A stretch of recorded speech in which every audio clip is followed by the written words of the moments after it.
Welcome to the Tech Egg. Don't get scrambled. Enjoy the video. In this video, I will explain how to make a safe cap. To begin, let's gather all the necessary items. You'll need about 1 yard of your chosen fabric, like a comfortable cotton, along with matching thread. Make sure you have your sewing machine ready, sharp scissors, a measuring tape, and some fabric chalk. Pins are also super helpful for holding pieces together. A small piece of lightweight interfacing will give your cap band a nice, crisp finish. Now let's get our fabric ready. First, measure your head circumference right across your forehead, then add 1 inch to that measurement.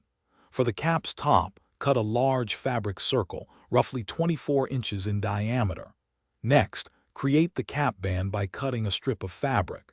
Its length should match your head measurement plus 1 inch, and its width should be about 9 inches.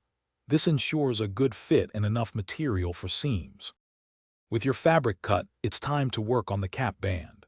First, fuse your interfacing to 1/2 of the band strip, following the manufacturer's instructions. Then, fold the band in half lengthwise, with the right sides facing each other, and stitch the short ends together using a 1/4 inch seam allowance. Press this seam open.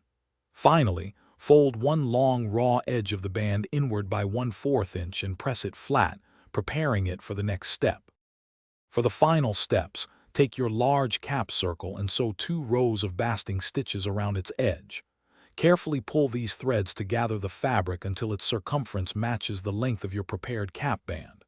Now, with right sides together, pin the gathered cap top to the cap band, distributing the gathers evenly. Stitch them together, then press all your seams neatly.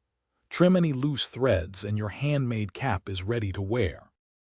Thanks for watching. Consider subscribing if I helped unscramble your problems.